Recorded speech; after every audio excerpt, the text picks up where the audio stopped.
Bonjour à tous, bonjour à toutes, je suis Louise Lespard du podcast La Clé des Champs, le podcast qui donne la parole aux acteurs de l'agriculture française. Aujourd'hui, j'ai le plaisir de me rendre à Rungis pour rencontrer Michel Biérot, directeur achat et marketing du groupe Lidl France. J'avais pris l'initiative de contacter Isabelle, sa responsable communication, parce que lors de mes passages à la ferme, les agriculteurs m'ont remonté plusieurs fois qu'ils appréciaient travailler avec Lidl. Une question s'imposait. Comment peut-on à la fois promettre le prix bas aux consommateurs tout en garantissant une juste rémunération aux producteurs ? Il fallait que j'aie la réponse à la question. En arrivant chez Lidl, je comprends vite que je suis en présence d'un patron qui détonne. Michel Biérot me reçoit directement pour qu'on fasse le tour des locaux. Il connaît tous les salariés par leur prénom et le moindre recoin du bâtiment. On commence à parler agriculture au détour des couloirs et je sens chez lui une passion qui ne saurait mentir. Et puis on démarre l'interview. C'est cash, c'est direct, comme on aime. Comme on dit dans le jargon, Michel Biérot est un bon client. Pendant 1h30, on a parlé de son parcours atypique et de la relation de Lidl avec les agriculteurs. J'ai aussi profité de l'avoir au micro pour décrypter les relations entre les grands acteurs de l'agroalimentaire pour comprendre pourquoi ils n'arrivent pas à s'entendre pour payer le juste prix aux agriculteurs. Mais avant de vous laisser en compagnie de Michel Biérot, n'oubliez pas que La Clé des Champs n'est pas qu'un podcast. C'est aussi des formations adressées aux collaborateurs des entreprises de l'agri et de l'agro. L'objectif, c'est de former les équipes marketing, commerciales, achats aux réalités du métier d'agriculteur pour les aider à mieux performer dans leur job. Après avoir suivi un module e-learning, ils partent passer une journée en immersion à la ferme aux côtés d'un agriculteur. Pour plus d'informations, rendez-vous sur laclédeschamps-podcast.fr. Allez, je vous laisse en compagnie de Michel Biérot. Bonne écoute!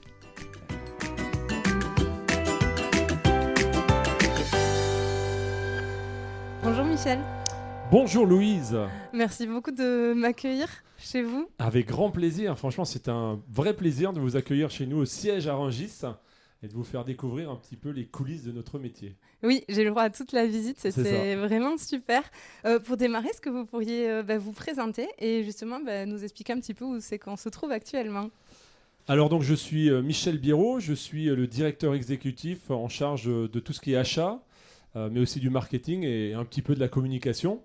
J'ai ce poste depuis, donc je suis à ce poste depuis 11 ans maintenant et je suis depuis 22 ans chez Lidl. J'ai commencé en tant que chef de magasin dans l'Est de la France parce que je suis alsacien. Je suis issu d'une famille de choucroutiers et je suis né dans la capitale mondiale de la choucroute, figurez-vous Louise. Magnifique. Et donc arrivé chez Lidl en magasin, ensuite en entrepôt et un jour on m'a dit tiens, tu vas faire un bon acheteur. J'ai dit, je suis pas sûr que je vais faire un bon acheteur, mais bon, je vais tenter. Et voilà, et aujourd'hui, directeur des achats de la France, avec une équipe de 300 personnes. Et, quand même, hein. La qualité, l'administration des achats, la communication, le marketing, et bien sûr, le cœur du réacteur, les achats, quoi. Et ça a été quoi le déclic pour vous de travailler dans la grande distribution ? Parce que je crois que vous avez un parcours un petit peu atypique. Alors j'ai un parcours très atypique, je pense, parce qu'en fait, avant la grande distribution, j'étais dans l'hôtellerie. Je savais pas trop quoi faire. J'ai pas beaucoup d'études, hein. Je dis souvent pour rigoler, j'ai un bac d'eau chaude et un bac d'eau froide. Comme me disait d'ailleurs toujours un de mes anciens grands patrons, qui n'était autre que Bernard Loiseau, parce que pendant 7 ans, j'ai travaillé dans l'hôtellerie-restauration de haut de gamme, de luxe. Et j'ai voyagé un peu. J'étais en Argentine, j'étais en Polynésie. J'avais mon propre restaurant en Argentine. Après l'Argentine, c'était un peu compliqué parce qu'il y a eu quelques problèmes là-bas. Et on est revenu en France et par hasard, j'ai trouvé dans les dernières nouvelles d'Alsace une annonce qui disait « Cherche chef de magasin chez Lidl ». J'ai dit « Bon, allez, on va tenter ». Je ne savais pas trop ce que c'était Lidl. Et l'aventure dure depuis 22 ans. Et aujourd'hui, comme me dit souvent mon épouse, tu as une chance de dingue, c'est que tu n'as pas de métier, tu as une passion. Et la passion, ma passion, elle s'appelle Lidl, quoi. Donc c'est vrai que je m'éclate, je viens tous les matins avec une banane jusqu'aux oreilles.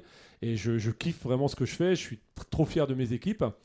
Et c'est vrai que c'est un métier, enfin la distribution, l'alimentaire, c'est un métier juste passionnant. Donc ouais, je kiffe, quoi. Justement, qu'est-ce qui vous plaît tant que ça ? Parce que c'est vrai qu'autant de temps dans un même groupe, surtout maintenant, et surtout à Paris, ça devient de plus en plus rare. Qu'est-ce qui vous motive à rester et à travailler pour ce groupe ? Pour les jeunes qui nous écoutent, oui, c'est un exploit, 22 ans dans la même boîte. Aujourd'hui, déjà 3 ans, c'est trop. Mais non, je pense que de par mon parcours d'études, qui est quasi néant, je pense que je connais, même si j'en ai fait qu'une, Lidl, mais je connais pas beaucoup de boîtes qui m'auraient permis l'ascension que j'ai eue et l'évolution que j'ai eue au sein de l'entreprise. Ça, c'est très typique à Lidl. Lidl, aujourd'hui, 99% des cadres dirigeants de l'entreprise sont issus de l'évolution interne. Donc ça, c'est pour nous énorme. Et pour moi, ça a été une chance et une opportunité incroyable. Encore une fois, je ne pense pas que j'aurais pu occuper un poste à ce niveau de responsabilité dans une autre entreprise. Ça, c'est le premier point. Donc, je suis très fidèle.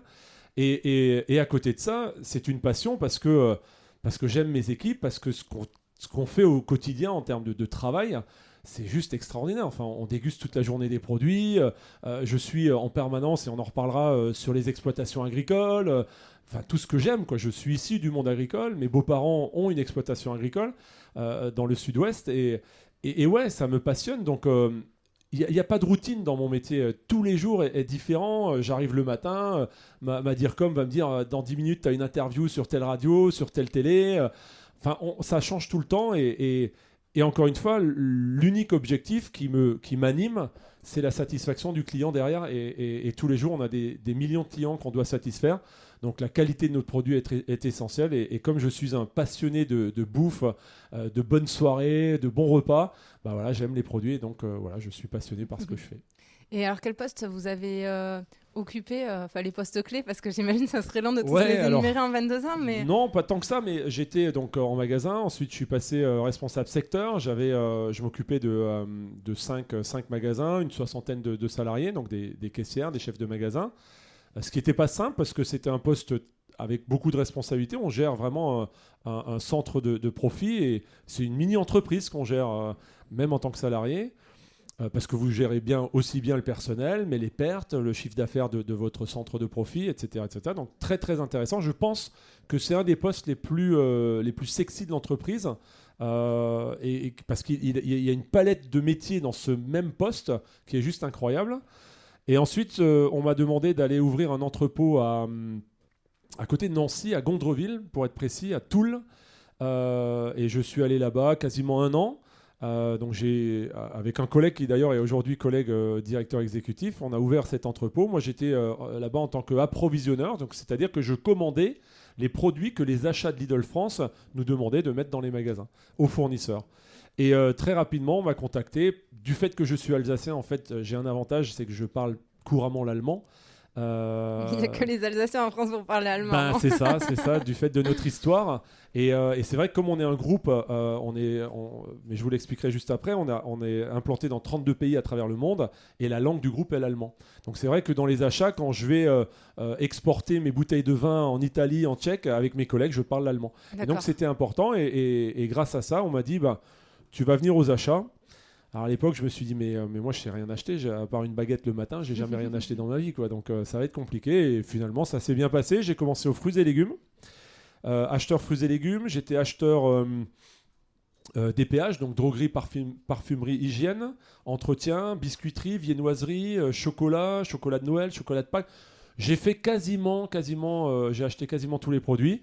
Et voilà, en 2011, on m'a proposé de devenir le patron des achats et de tout ce qui va avec. Eh ben, félicitations. Et qu'est-ce que ça vous estimez que ça vous apporte là au quotidien d'avoir un parcours un peu atypique, dans le sens le fait de ne pas avoir fait trop d'études, le fait d'avoir fait de la restauration, d'avoir un peu voyagé. Est-ce qu'aujourd'hui ça vous est utile ? Je pense que ça m'est très utile parce que déjà j'ai pas le même discours forcément qu'un énarque et j'ai absolument rien contre les énarques. Hein. Je suis en admiration devant eux, mais j'ai pas le même discours. On va dire j'ai le bon sens paysan. Voilà, pour la faire simple. Alors parfois ma DIRCOM me reprend dans mes propos. Ah non, ça on n'a pas le droit de le dire ça, c'est micro, ça c'est moyen sur un plateau télé ou à une radio. Mais en même temps c'est moi-même. Je vais pas changer ma façon d'être. Donc je suis quelqu'un de très pragmatique, avec plein de bon sens et avec plein de bon sens paysan pour le coup. Et donc je suis très sincère et très honnête. Je dis les choses telles que je les pense. Parfois ça plaît pas, parfois ça dérange, parfois ça chatouille, mais voilà, c'est ma façon d'être et je la changerai pas. Et donc ouais, ça m'a. Je pense que ce côté venir du monde agricole, avoir un parcours très atypique, ça facilite en fait les relations, que ce soit avec nos fournisseurs ou que ce soit avec le monde agricole avec lequel on est très proche aujourd'hui. Et c'est sûr que c'est plus simple. Enfin, moi, j'ai pas de problème à aller traire une vache à 4h du matin avec des paysans laitiers. Je le fais et j'adore le faire en plus. Et en même temps, c'est juste génial, quoi. Donc, à 8h30, on va prendre le petit-déj quand tout est fini et on se prend une bonne bière et voilà, quoi. Donc, voilà, les relations sont simples. L'hôtellerie a beaucoup aidé aussi parce que dans l'hôtellerie, vous êtes dans un monde très hypocrite. Il faut toujours être heureux, il faut toujours être sourire. Voilà, tout ça, ça m'a aidé dans mon parcours et je pense qu'aujourd'hui, ouais, ça me profite en tout cas. Et vous parlez de votre lien avec le monde agricole. Vous nous avez parlé de vos beaux-parents qui ont une ferme dans le sud-ouest. Vous pouvez nous parler un peu plus de ce lien que vous avez ? Ouais, alors déjà, je vous l'ai dit, ma maman était dans la choucroute. Donc je suis issu, et j'ai toute ma famille là-bas, de Kraut-Ergersheim. C'est pas un nom qui s'invente. C'est facile à prononcer, voilà, Kraut, très facile, Kraut-Ergersheim. Voilà, Kraut veut dire chou en allemand, et Ergersheim, ça veut dire chez soi. Donc c'est vraiment, quand je disais tout à l'heure, la capitale de la choucroute, c'est vraiment la capitale de la choucroute.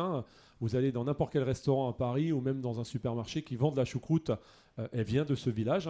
Il n'y a pas 50 000 endroits où on fait du chou, il y en a quelques-uns, mais pas tant que ça. Et à l'époque de mes grands-parents et de mon arrière-grand-père qui a démarré l'activité, il y avait 30 choucrouteries dans un village qui faisait 600 habitants. Ouais. Pour vous dire, c'est vraiment la capitale. Ça sent bon le chou d'ailleurs quand on passe. Et donc voilà, j'ai toujours baigné dans le monde agricole. J'étais gamin, à 6 ans, j'étais sur le tracteur, je piétinais le chou dans les cuves. Enfin voilà, j'ai un lien très fort avec le monde agricole. Après, ma maman a vendu la choucrouterie avec ses frères et sœurs parce que voilà, c'était, on va dire, ils ont peut-être pas bien géré, mais bon, ça c'est un autre débat. Et donc ouais, aujourd'hui, mes beaux-parents enfin le beau-père, il est céréalier dans le Gers. D'accord. Un petit céréalier, sans prétention, mais voilà. Donc je connais aussi. Si j'ai besoin de connaître le cours du blé, je passe un coup de fil, un SMS, dans 2 secondes, j'ai le cours du blé. Enfin voilà, je suis très très en lien avec le monde agricole.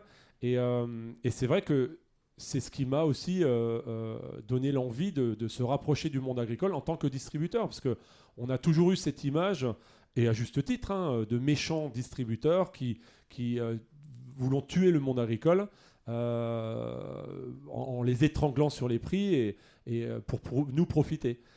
Et en fait, je ne sais pas si on parle là-dessus, mais On peut. On reviendra après sur la présentation de Lidl. Ou on peut partir sur la présentation. Non, c'est très bien, allez-y, continue. Donc en 2011, je prends le poste.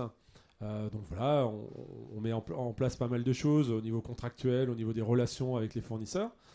Et en 2014, il y a eu, de façon cyclique, une crise sur le lait notamment et sur le porc, si vous en rappelez. Et on avait dans les magasins quasiment 4 millions d'euros de dégâts par an de paysans qui venaient casser nos magasins, qui venaient brûler nos magasins et y jeter du lisier et autres fumiers. Et on s'est posé et on a dit mais on ne peut pas continuer à dépenser 4 millions d'euros par an pour réparer la colère des agriculteurs qui plus est, était justifiée, quoi. Et c'est là qu'on a eu cette idée complètement dingue de dire on va aller au salon d'agriculture. Ouais. Et d'ailleurs, quand mon DIRCOM de l'époque me l'a proposé, j'ai dit non mais attends, je suis pas suicidaire. On va se faire rétamer. Et puis pas n'importe où au salon d'agriculture, dans le hall 1, qui est le cœur du salon, là où il y a les vaches, les cochons et les moutons. On y va à fond, quoi. On y va pas pour se cacher, quoi. Donc on va au salon, et au salon, vous devez le savoir, vous y allez pas juste parce que vous allez voir Comexposium, qui sont les organisateurs du salon d'agriculture, et vous leur dites je vous paye un stand, X mètres carrés, et j'installe mon stand. Ça se passe pas comme ça. Ouais, faut justifier. Il faut montrer patte blanche devant les organisations syndicales agricoles.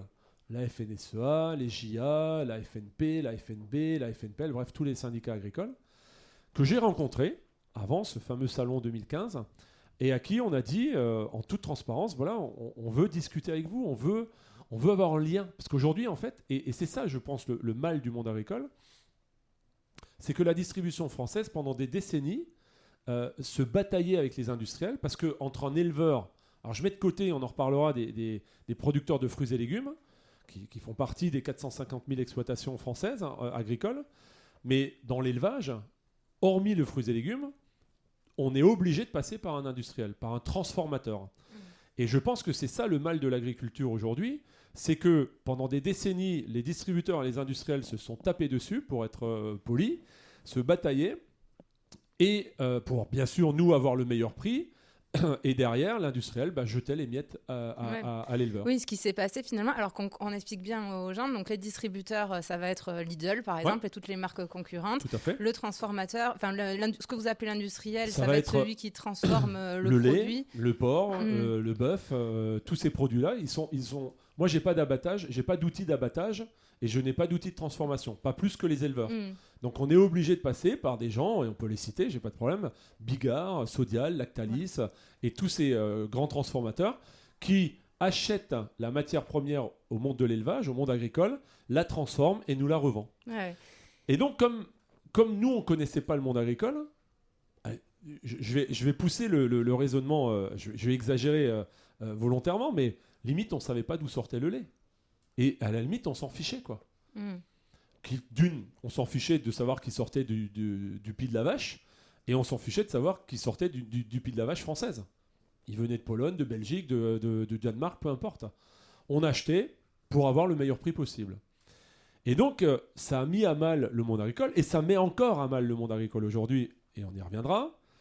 Mais ça a mis à mal le monde agricole pendant des décennies, qui prenaient les miettes des industriels, mais ça leur suffisait pas pour vivre. Oui, parce que c'est ce que vous expliquez, finalement, le prix, et encore aujourd'hui, il est construit à l'inverse. C'est-à-dire qu'on se dit, le consommateur, il va être prêt à payer tant au litre de lait. C'est ça. Le distributeur, il va se dire, moi, voilà ma marge. Voilà. Donc après, il va dire au transformateur, voilà, moi, je peux te le payer tant. Le transformateur, il va enlever sa marge à lui. Après, il va dire à l'agri, voilà, il reste ça. Alors que n'importe quel autre secteur, ça serait l'agriculteur qui regarderait ses coûts de production, il mettrait sa marge. Mais il y a au bout de la chaîne, ce consommateur qui peut pas payer plus. Donc tout le monde doit se partager.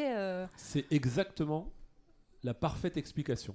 C'était à l'envers. Et aujourd'hui encore, qu'on soit clair, c'est pas encore. Il y a encore des problèmes, et aujourd'hui encore, des éleveurs, malgré Egalim 1, malgré Egalim 2, malgré bientôt Egalim 3, on va parler de tout ça. Il y a encore des problèmes. En 2015, on arrive au salon, et bien Comment évidemment... vous êtes reçus ? C'était chaud, c'était très chaud. J'avais quelques gardes du corps autour de moi, je l'avoue, de la sécurité, qui m'entouraient. Et les premiers éleveurs qu'on a rencontrés, c'était un groupe de jeunes agriculteurs, jeunes éleveurs du Nord Pas-de-Calais, qui avait un groupement d'éleveurs de porcs qui s'appelait, et qui s'appelle toujours d'ailleurs, les Ch'tis Porcs des Flandres. Et donc ils arrivent avec en tête le président des GIA, qui était Benjamin Denquin, et qui sont prêts à en venir aux mains, qui vraiment, ils sont tellement énervés de nous voir, nous Lidl.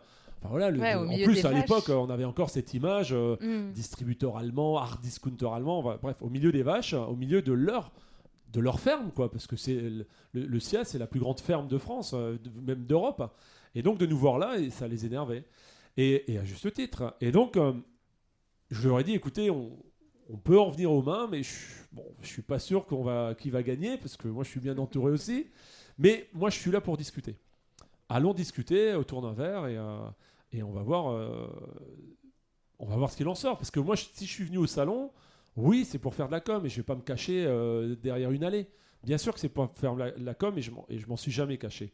Mais c'est avant tout pour discuter avec le monde agricole, et pour connaître les problématiques et les contraintes du monde agricole. Et donc je leur ai dit, les gars, c'est quoi le problème aujourd'hui ? Pourquoi vous venez casser mes magasins ? Pourquoi on ne peut pas s'entendre ? Pourquoi on ne se comprend pas ? Et Benjamin m'a dit un truc mais ultra simple. Il me dit, Monsieur Béraud, aujourd'hui, un kilo de cochon qui sort de ma ferme, on me le paye 1,08 €. Je vous parle de 2015. Aujourd'hui, on est loin de ces prix-là. Moi, pour vivre, et pour me sortir juste un SMIC, il me faut 1,43 €.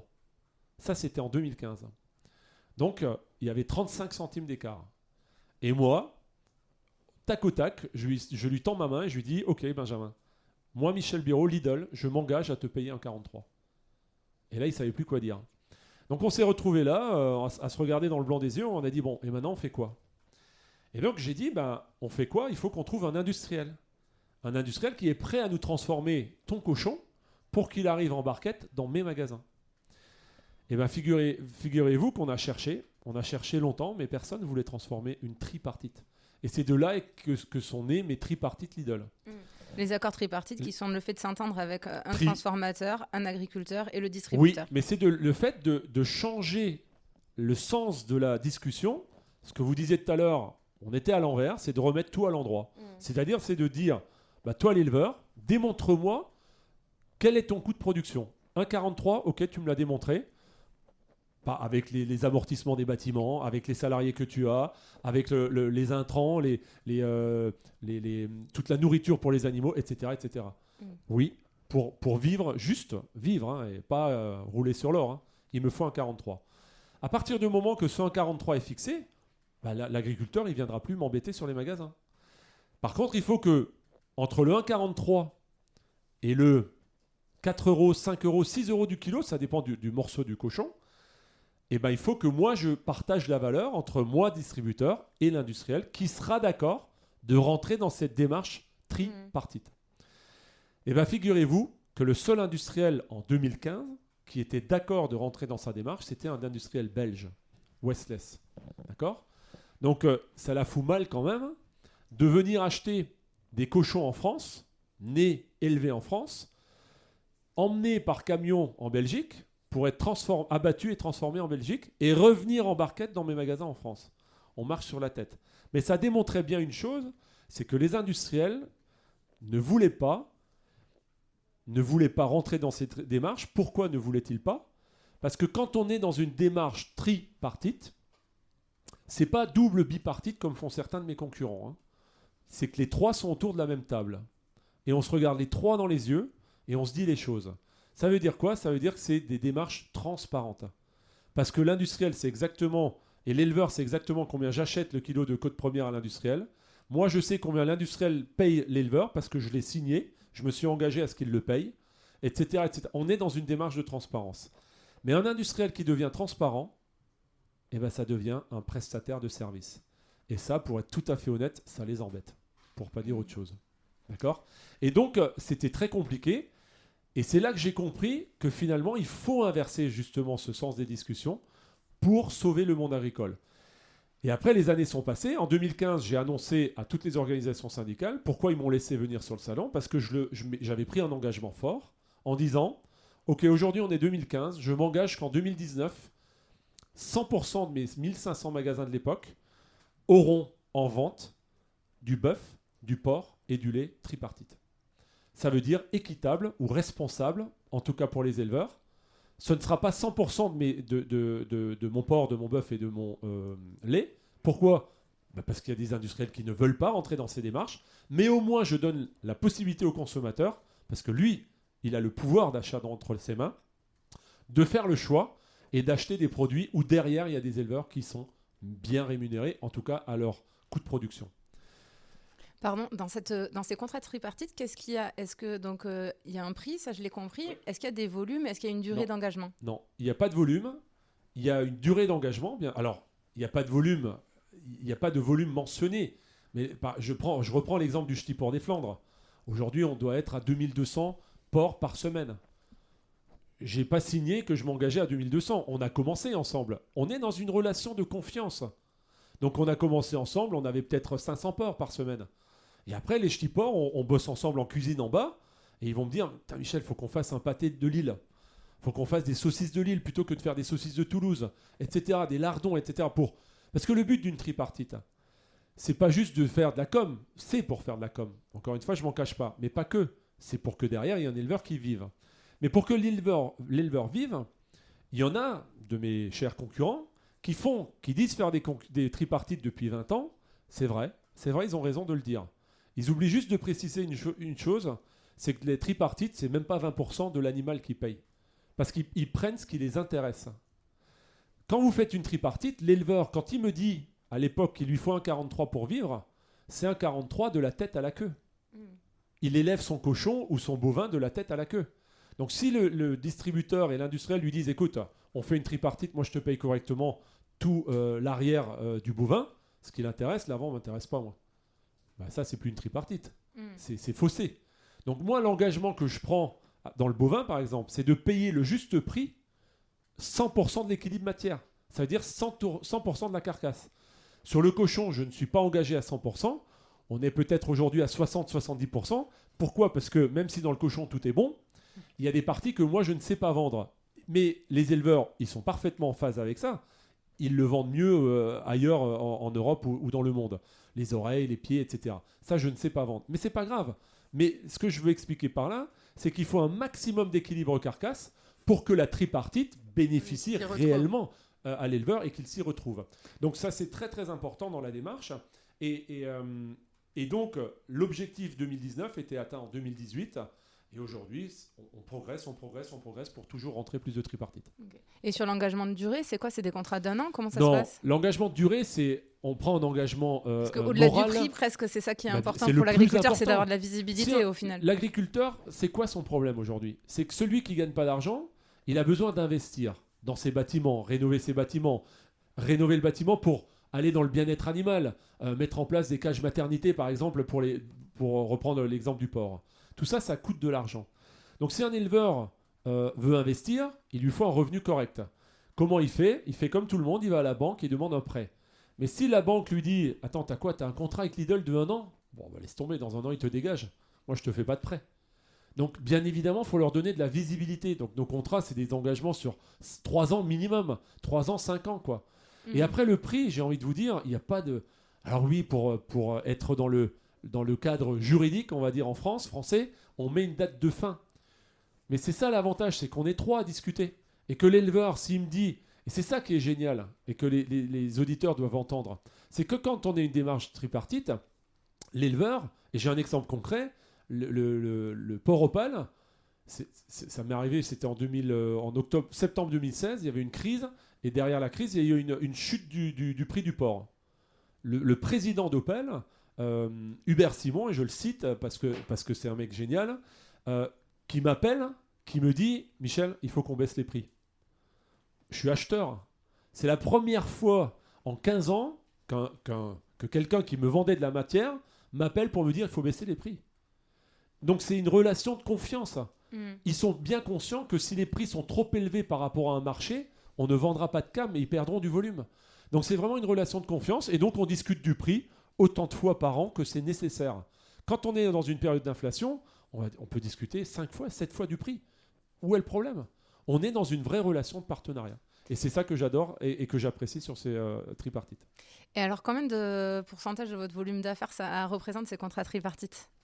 Alors aujourd'hui, on est aller sur le porc et le bœuf, on est à 20% du business de la viande et on est à 25%, un peu plus, peut-être 27% du business du lait. Pourquoi ces 3 secteurs? Parce que c'est les 3 secteurs qui sont le plus en difficulté dans le monde agricole. Je n'ai pas de tripartite ou très très peu dans le monde des fruits et légumes, par exemple. Pourquoi? Parce que je suis en direct avec eux et que ça se passe parfaitement bien et qu'on discute le bout de gras tous les jours avec le monde du fruits et légumes. Et aujourd'hui, il y a 0 problème avec le fruits et légumes. Donc oui, j'aimerais augmenter cette part des 20% dans le bovin, dans le porcin. J'aimerais augmenter les 25%, mais il faut que les fournisseurs me suivent. Alors, dans le lait, on peut dire qu'on est déjà beaucoup plus parce qu'il y a aujourd'hui Egalim qui aide quand même le monde agricole. Mais il y a encore des lacunes. Il y a des lacunes, et je ne sais pas si vous voulez en parler, parce que c'est très compliqué à expliquer, mais il y a des lacunes parce que les marques nationales, pour moi, mettent le bazar et font, ou plutôt sont la faute du mal du monde agricole aujourd'hui. Parce que les marques en France, et c'est pour ça que d'ailleurs chez Lidl, il y a très très peu de marques, on n'a que 10% de marques nationales, les marques en France sont négociées selon une loi qui est la loi de modernisation d'économie qui date de 2008, qui me rend juste dingue. Ça, j'ai compris que ça vous rendait fou parce que je l'ai entendu plusieurs fois. J'ai bossé le sujet. Je suis allée sur les rapports du Sénat et compagnie. J'ai pas compris. Ah bah, oui, alors bah voilà. Moi non plus, je comprends pas. Vous voyez, Louise, on est 2 à pas comprendre. Non, mais vous parlez dans votre discours que cette loi, elle fixe un prix standard et qu'ensuite, il faut retrouver à négocier des ristournes en vendant des services. Moi, du coup, c'est quoi ce prix standard? Et est-ce que concrètement, vous pouvez nous dire, quand vous discutez avec une marque nationale, du coup, comment ça se passe? Quand je discute avec un éleveur, quand je discute avec un producteur de fruits et légumes, je ne dis pas que Lidl, on est... bien sûr, je suis salarié d'une entreprise, je ne suis pas philanthrope, je dois cracher un résultat à la fin de l'année. Si demain, il n'y a plus de résultats chez Lidl France, d'une, on n'investira plus, et 2, Michel Biraud sera plus là. On me dégagera, je suis salarié, je suis juste un salarié de l'entreprise. Ça, c'est le premier point. Je ne suis pas philanthrope. Oui, je dois faire gagner de l'argent à l'entreprise, et Lidl va bien. Ce que je veux dire, c'est que moi, je suis très pragmatique comme garçon. Je base une relation de partenaire sur une relation de confiance et non pas de défiance.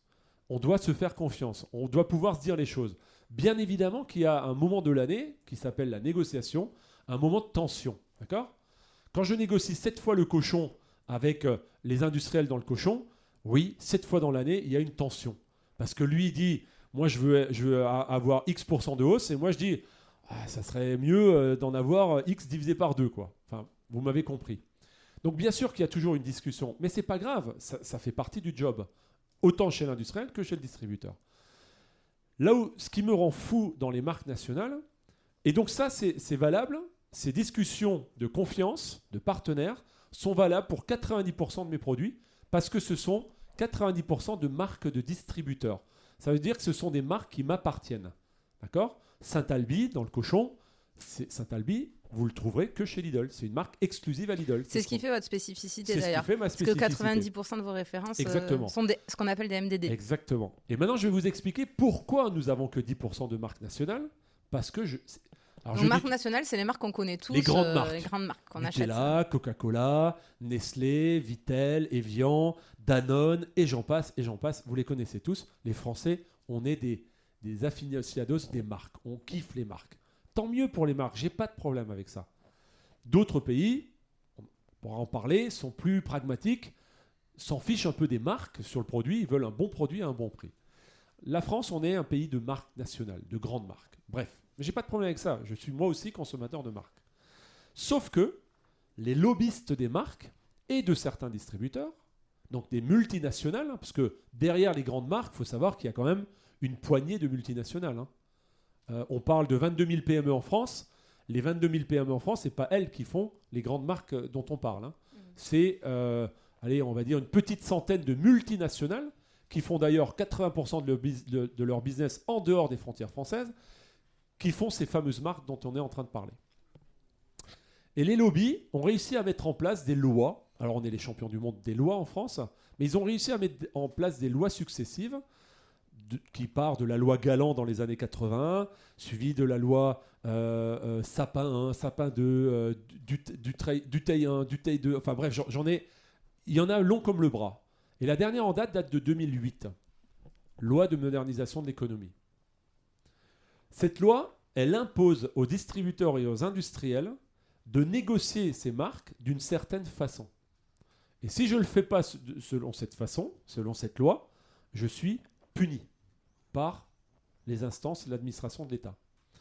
Qu'est-ce que dit cette loi ? Pour essayer de le faire très simple, que nos auditeurs nous comprennent bien.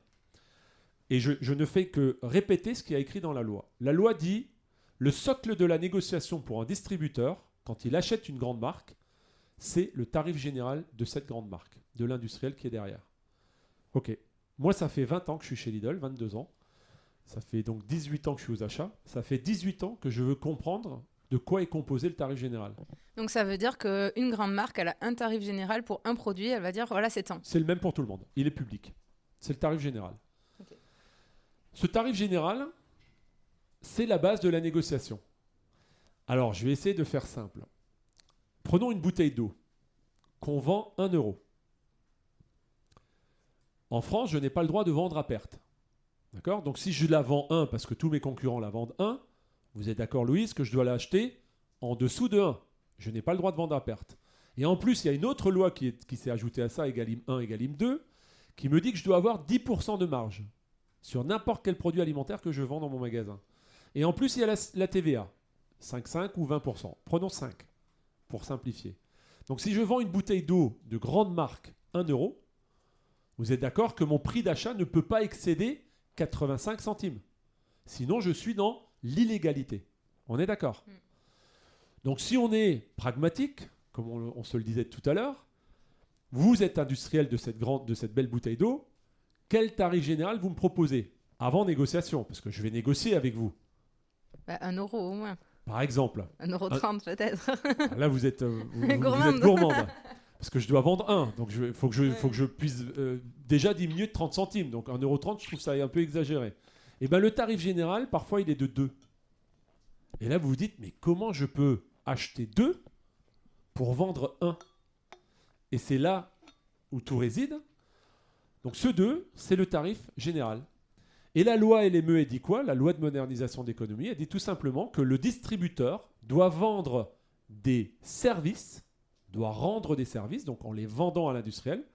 L'industriel va lui rémunérer ses services en faisant baisser, donc en faisant une déflation de ce fameux tarif général. Ok, donc en échange d'une baisse, par exemple, vous pouvez dire, les services, c'est quoi? Je vais mettre un rayon des produits, je vais vous mettre dans le catalogue, je vais... Non, alors il y en a plein. Alors moi, j'en ai pas beaucoup parce qu'on a des petites surfaces. Par exemple, la logistique est un service. C'est quoi la logistique? Je m'engage chez vous, industriel, à vous acheter que des camions complets. Je n'achèterai pas moins qu'un camion complet. On vous passera des commandes qu'en camion complet. Ça, pour l'industriel, c'est un avantage qui est énorme. Vous avez une enseigne qui, à côté, lui commande une palette tous les 3 jours. Ça coûte énormément en logistique. Moi, je m'engage à lui commander que des camions complets. À M. Biro, waouh, ça, c'est un super service. Moins 5% sur le tarif général.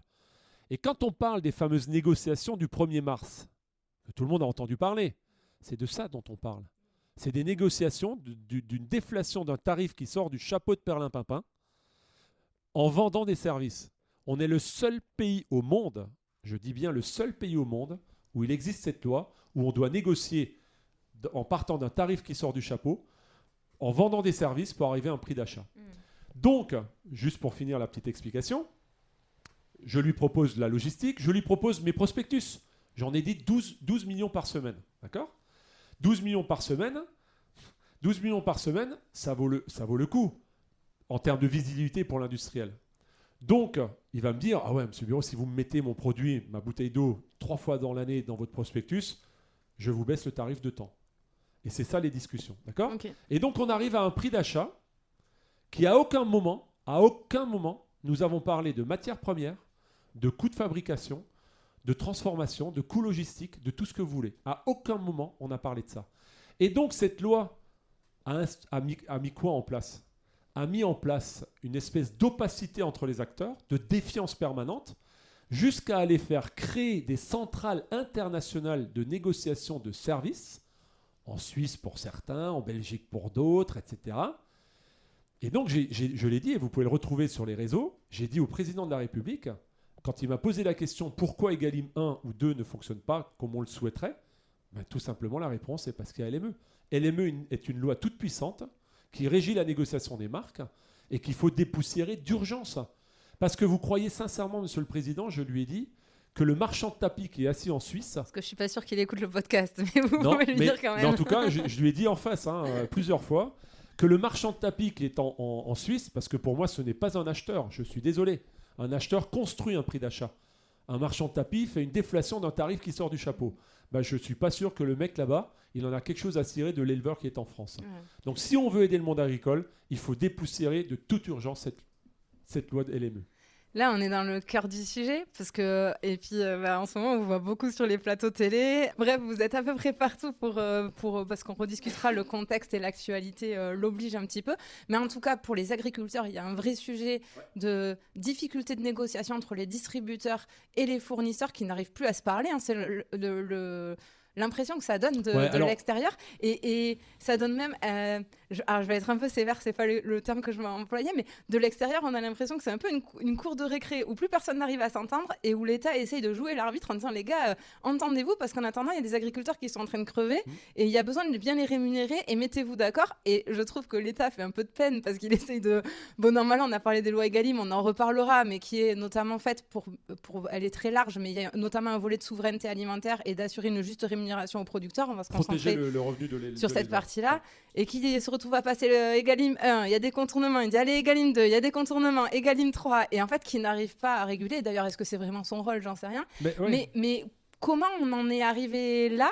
Et là, j'ai votre son de cloche de distributeur, mais je suis sûre que j'irai chez un Lactalis, un Danone, un machin, j'en aurai peut-être un autre.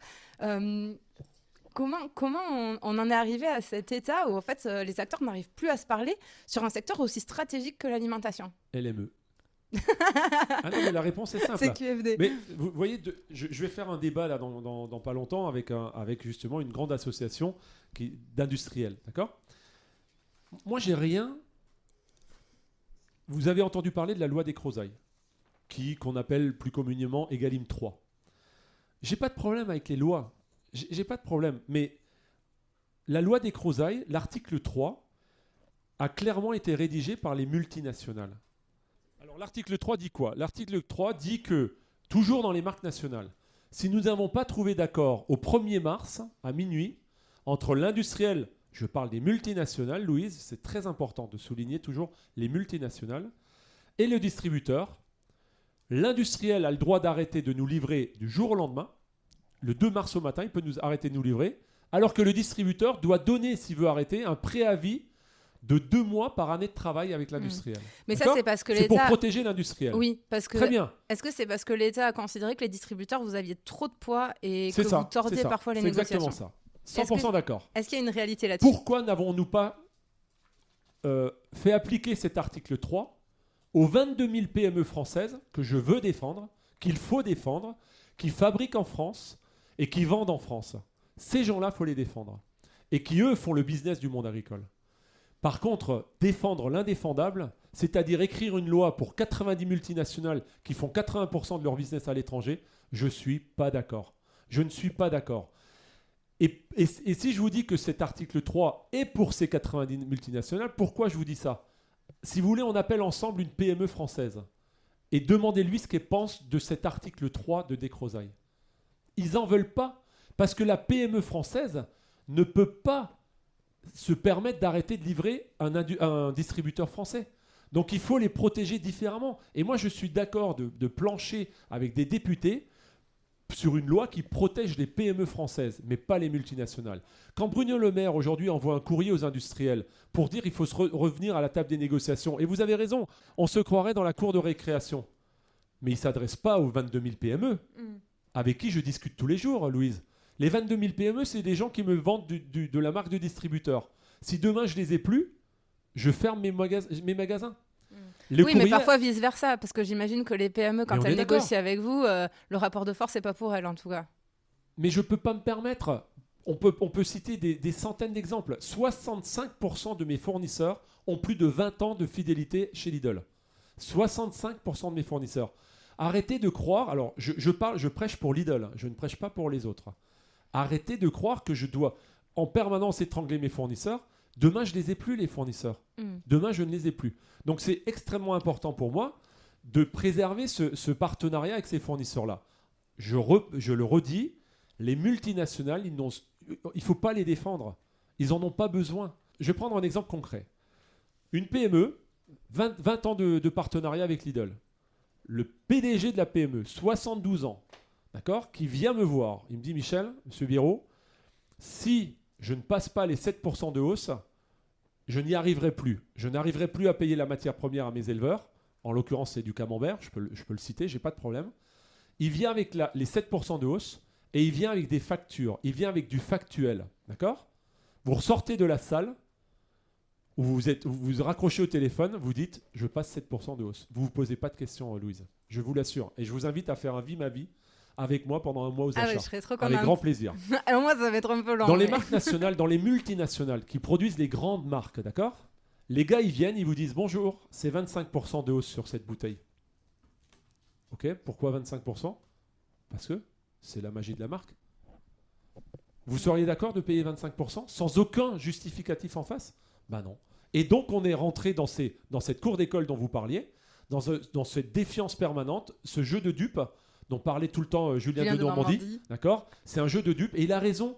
Et ça ne changera pas tant qu'on ne reviendra pas à des négociations normales. J'ai passé 4 mois en Espagne, là, il n'y a pas longtemps. Il y a des marques nationales comme chez nous. Il y a des MDD comme chez nous. Mais les relations avec les marques se passent comme avec les MDD. Et bien sûr qu'il y a une tension au moment de la négo. Demain, vous achetez n'importe quel produit. Oui, et puis c'est le jeu. C'est le jeu. Bien sûr qu'il y a une tension. Mais ça se passe. Et même des gens comme Lilek ou Lania vous diront la même chose. Dans les autres pays, ça se passe. Chez nous, cette loi et ces lois successives ont juste apporté de la défiance et de l'opacité. Et quand un mec il vient, il dit « il me faut 25% de hausse sans aucun justificatif », je suis désolé. Ni hier, ni aujourd'hui, et pas plus que demain, j'accepterai ces 25%.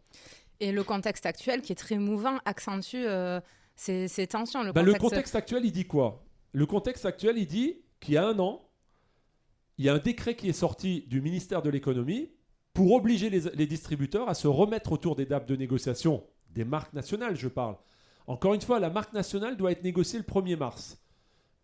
Tous les autres produits, les marques de distributeurs, je les négocie toute l'année. Je peux discuter tous les jours si je veux. Mais ça, c'est fou. Quand j'ai découvert que vous négociez tous à la même période, du 1er décembre Merci au 1er de mars, dire que c'est fou. je me dis, mais ça doit mettre dans un état de tension. J'imagine pas les journées des acheteurs à ce moment-là, parce qu'en plus, vous êtes tous dans la course au prix le plus bas, donc c'est stratégique, il faut pas se louper.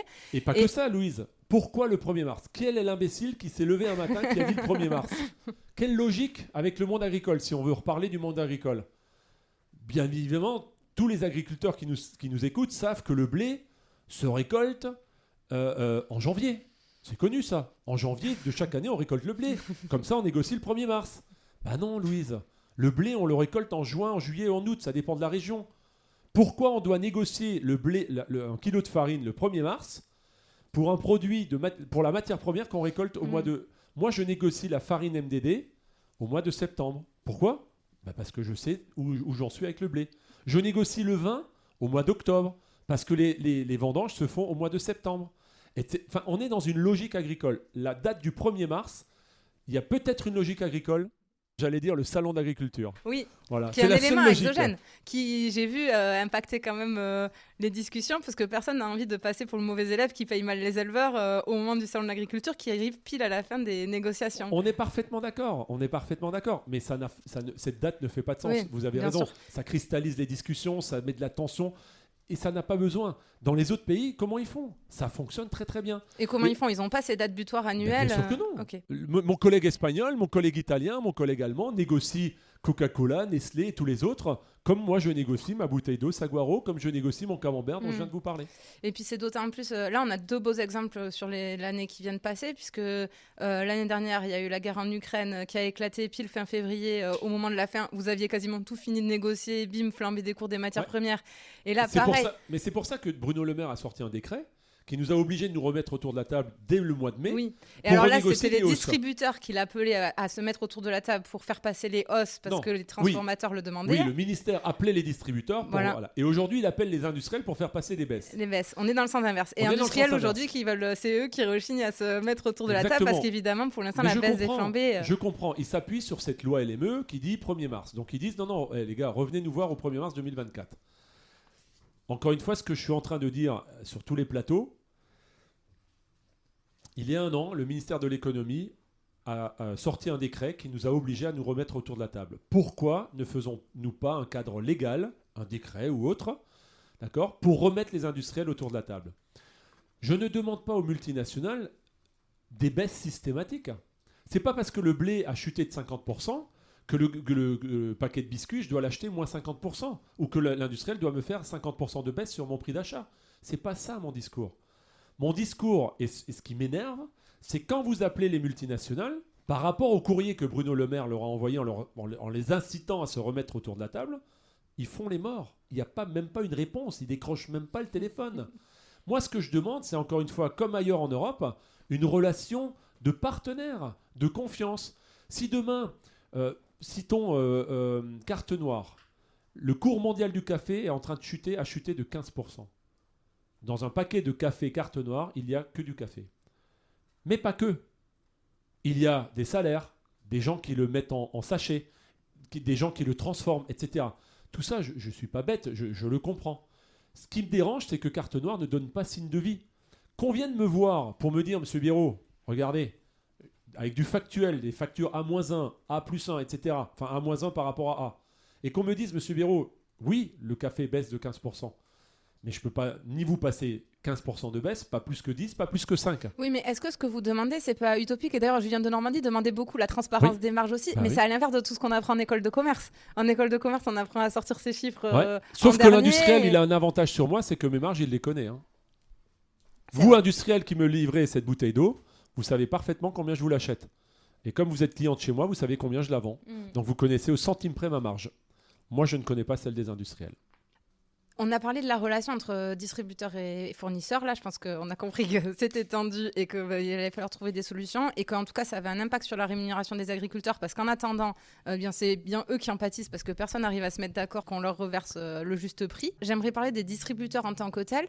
Est-ce que vous aussi, vous n'avez pas un rôle, d'une part parce que le marché est structuré où c'est une situation oligopolistique, où vous êtes 7-8 gros à s'être imposés. C'est rare les marchés où il y a 7-8 acteurs. Alors là, je me permets, Louise, je mets un bémol quand même. Parce que ça aussi, c'est un petit peu énervant d'entendre dire que la distribution est hyper concentrée et les industriels, ils sont X milliers. Les multinationales dont on parlait, prenons juste l'exemple du jambon. Combien d'industriels font du jambon en France ? Ouais. Je parlais plus là, je ne voulais pas vous comparer. Oui, vous avez raison. Il y a deux industriels qui se partagent 90% du marché du jambon. Herta, Fleury. Ouais. Il y a deux industriels qui se partagent 90% de la compote de pommes. Materne, Andros. Il n'y en a pas 50. Hein. Et nous, on est concentrés. Alors, je l'entends, pas de problème. Mais c'était juste pour... Je referme la parenthèse. Oui, bien sûr. Et je le disais plus vis-à-vis du monde agricole. 450 000 agriculteurs, 6 centrales ou 7 ou 8 centrales ou 10, voilà, j'en sais rien. C'était plus dans ce sens-là que je le disais. Mais c'est pour ça qu'il faut protéger le monde agricole. Et j'en revenais à mon point, c'est vous êtes aussi tous dans une course au prix le plus bas. Vous avez habitué le consommateur à payer peu cher l'alimentation. Et aujourd'hui, est-ce que vous n'avez pas une responsabilité aussi d'avoir tiré les prix vers le bas, ce qui arrange tout le monde, hein, y compris l'État, et on ne vous jettera pas la pierre parce qu'en vrai, ça serait hypocrite. Tout le monde est bien content d'aller payer ses courses pas cher et l'État le premier et le consommateur le premier. Mais est-ce que quand même cette course vers le prix le plus bas, elle n'a pas sa part de responsabilité dans, le mot est fort, la disparition du monde agricole, mais en tout cas sa diminution et la diminution du nombre d'agriculteurs. C'est 1,6 million dans les années 80, 450 000 aujourd'hui quand même, c'est pas rien. Et on en perd combien ? 100 par an. Ouais. C'est une catastrophe. Mais vous avez 100% raison, Louise, 100% raison. Bien évidemment, et on va mettre le mot dessus, hein, c'est pas juste le prix bas, c'est la guerre des prix qui a amené à cette situation catastrophique le monde agricole. Donc bien évidemment, on a une part de responsabilité et je me sens responsable à ce titre. Mais la mise en place, il y a eu un changement d'habitude de consommation qui a été encore plus marqué par le Covid. Les Français, il y a 10 ans, s'en fichaient de savoir d'où venait leur cochon, d'où venait leur lait. Aujourd'hui, ils veulent manger français, ils veulent boire du lait français. Donc ça, c'est une chance pour la souveraineté alimentaire française. Mais vous le notez dans les chiffres parce que j'ai l'impression qu'il y a eu une mode pendant le Covid et que... Non, on le note dans les chiffres. Non, moi je le vois même dans les commentaires clients sur la hotline, enfin sur le service client. Bien sûr qu'on le voit. Aujourd'hui, ils ne veulent plus acheter et ça m'arrive. Et j'ai encore dans la charcuterie quelques produits qui ne sont pas français. Je le vois dans les chiffres. Les Français veulent manger français. Là où je suis d'accord avec vous, c'est que la guerre des prix a amené à cette situation catastrophique du monde agricole. Par contre, à nous, et c'est là où on a une grande responsabilité, les distributeurs, d'une, à arrêter cette guerre des prix. Mais ça, c'est pas simple, parce que je m'appelle Lidl, je m'appelle pas Monoprix ou le Bon Marché, d'accord ? Et donc, je regarde un marché concurrentiel. Je vais vous citer un exemple pour aller dans votre sens. Le lait. Le lait, pendant des années, se vendait 68 centimes. Il y a 3 ans de ça, 70 centimes, pour arrondir. 70 centimes, prix de vente du litre de lait. Un éleveur, aujourd'hui, en dessous de 50 centimes, il ne peut pas vivre. Donc les 20 centimes qui restent doivent suffire pour nourrir, entre guillemets, en tout cas pour suffire à la marge du distributeur et de l'industriel. C'est impossible. Donc, on a dit, on monte le prix du lait. Alors déjà, il faut que tout le monde suive, d'accord ? Parce que quand il y a des distributeurs qui sont livrés par des industriels qui peuvent vendre 70, aujourd'hui encore 80 centimes, je suis désolé, ce n'est pas acceptable. Donc, moi aujourd'hui, le litre de lait, on le vend 95 centimes chez Lidl pour pouvoir payer 50 centimes les éleveurs. D'accord ? Ou 49,5 les éleveurs. Mais, quand vous mettez un lait équitable en rayon à 1,27 €, et je ne citerai pas le lait équitable, mais tout le monde le connaît, on en vend 100 fois moins que celui que je vends 95. Et c'est là aussi que le consommateur doit changer de mentalité, et je le dis souvent, ça dérange personne en France d'acheter un litre de coca à 3 €, mais de payer un litre de lait à 1 €, ça emmerde tout le monde. Pardon pour le mot vulgaire. Mais c'est une réalité, ça. Donc il faut que les consos soient aussi conscients qu'un prix d'un produit qui est issu du monde agricole, eh ben, ça a un prix, ça a un coût. Et il faut le payer. Et moi, j'ai d'ailleurs dit à M. Macron que j'étais prêt, et je m'engageais à vendre le premier distributeur à vendre un litre de lait à 1 euro. Mais il faut que les premiers prix arrêtent d'être vendus, quoi. J'ai offert à M. Macron un t-shirt sur lequel était écrit « Les vaches premier prix n'existent pas ». Pourquoi on vend encore aujourd'hui du lait premier prix ? Plutôt que de faire un article 3 de la loi des Crozailles qui défend 90 multinationales, faisons un article 5 de la loi des Crozailles qui impose un prix minimum garanti à l'éleveur. Tout le monde, on est suffisamment de gens intelligents dans ce pays pour dire qu'un litre de lait en dessous de 50, on ne peut plus l'acheter. Eh bien, on le paye 50. Ça veut dire que Lactalis, Sodial et tous les autres doivent payer 50, tous les éleveurs. Et après, on continue à se taper dessus entre l'industriel et le distributeur. Mais les éleveurs, on les a sortis de la discussion et de leur marasme et surtout de rémunération qui ne leur convient pas. Pourquoi on ne fait pas une loi dans ce sens-là ? Parce que je vous expliquais tout à l'heure que cette bouteille d'eau, je n'ai pas le droit de la vendre à perte. Sinon, on me punit. Tout le monde sait qu'un litre de lait, on ne peut pas en dessous de 50 centimes, le coût de production n'y est pas, mais ça ne dérange personne qu'on les paye 45. Ils sont à perte. Il n'y a pas de loi qui les protège. Il y a une loi qui protège ça. Il y a la loi Egalim qui tente de le faire. Mais vous l'avez justement dit tout à l'heure, LME toute puissante arrive encore à détourner. On le voit que le système arrive quand même à s'adapter, mais au final, quand il est au pied du mur. J'entends par exemple les éleveurs laitiers, par exemple l'année dernière, où c'était soit tout le monde mettait la clé sous la porte, soit on les payait. On a finalement passé une hausse liée à la hausse des coûts en Ukraine, etc. Ouais. Mais en fait, c'est quand on arrive, et la question c'est, est-ce que demain, si jamais vous n'arrivez pas à vous entendre dans les temps, est-ce que demain, ça ne sera pas trop tard ? Parce que vous le savez aussi bien que moi, sur l'élevage laitier, par exemple, avant que de s'installer, la transmission des exploitations, si elle n'est pas transmise au moment où elle met la clé sous la porte, c'est quasiment perdu, parce que se réinstaller, c'est trop coûteux. C'est fini. Donc, une ferme laitière qui a vendu ses vaches, c'est définitif. Plus jamais il n'y aura de vaches sur cette ferme. Plus jamais. Et du coup, est-ce que ce n'est pas déjà trop tard ? Vu qu'il en reste déjà très peu. Et comment vous voyez l'avenir je préfère voir le verre à moitié plein plutôt qu'à moitié vide. Comment on redresse la situation ? Donc il faut rester optimiste, Louise, sinon on va J'espère, sauter. Sinon moi j'ai plus de podcast La Clé des Champs, donc il va falloir que vous les sauviez. Vous n'avez plus de job et moi je vais sauter par la fenêtre tout de suite. Donc non, restons optimistes. Moi je le disais tout à l'heure, les Français veulent manger français. Ça c'est notre chance. Donc il faut que tout le monde y mette de la volonté, mais tout le monde. Il faut qu'on ait du courage politique, il faut qu'on ait de la volonté du côté des distributeurs et des industriels pour préserver la souveraineté alimentaire française et donc sauver le monde agricole français. Ça passe par, bien évidemment, et en priorité par le prix, et c'est pour ça que j'ai mis en place tous ces contrats, qu'on va beaucoup plus loin aujourd'hui pour la rémunération des éleveurs qui sont derrière notre viande et notre lait. Et il faut que tout le monde aille dans ce sens-là. Il faut que certains distributeurs aient suffisamment de volonté pour dire j'arrête de vendre du lait à 80 centimes. Parce qu'à 80 centimes, mathématiquement, je ne peux pas payer correctement un éleveur. Donc j'arrête de le vendre. Parce que celui qui vend du premier prix à 80 centimes, forcément, il tire tout le marché vers le bas. Moi, je suis prêt, encore une fois, à vendre mon lait 1 euro et je le vends 95 déjà. Je suis le distributeur qui vend le lait le plus cher de France. Il faut le dire quand même. Donc, bien sûr que ça m'embête parce que mes collègues de la vente, ils me disent « Michel, on va chez le concurrent, il est 10 centimes moins cher, 13 centimes moins cher. » Ouais, mais moi, je veux essayer de sauver le monde agricole français. Donc, non, c'est pas trop tard. On va s'y atteler. C'est en train de bouger. Egalim, l'avantage d'Egalim, il faut le dire quand même, c'est a fait bouger les lignes, a apporté des changements de mentalité chez les uns, chez les autres. Donc, aujourd'hui, les éleveurs vivent mieux qu'il y a 5 ans en arrière, qu'il y a 3 ans en arrière. Mais il faut que ça perdure. Il faut qu'on continue à les accompagner pour justement pouvoir continuer à avoir de la came française demain dans les rayons.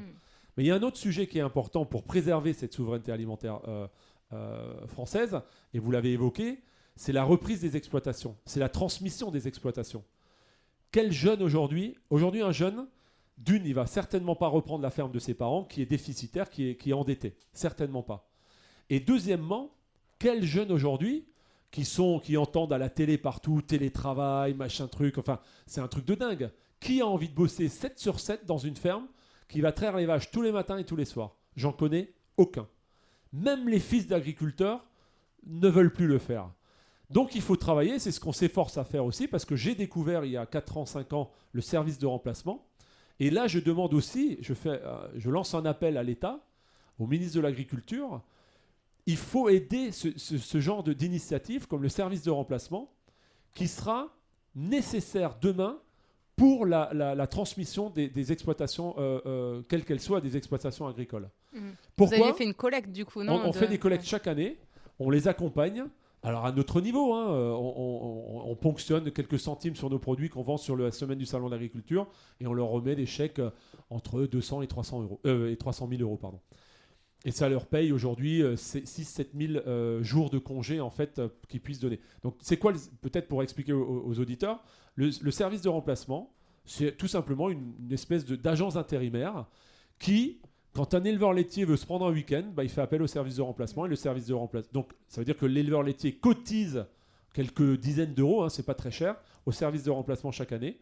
Et le service de remplacement lui fournit une personne, lui met une personne qui sait s'occuper d'un troupeau laitier et qui lui permet d'aller soit une semaine en vacances, soit un week-end, ou tout simplement, parce qu'il n'y a pas que des agriculteurs, il y a aussi des agricultrices et qui ont la chance d'être maman un jour.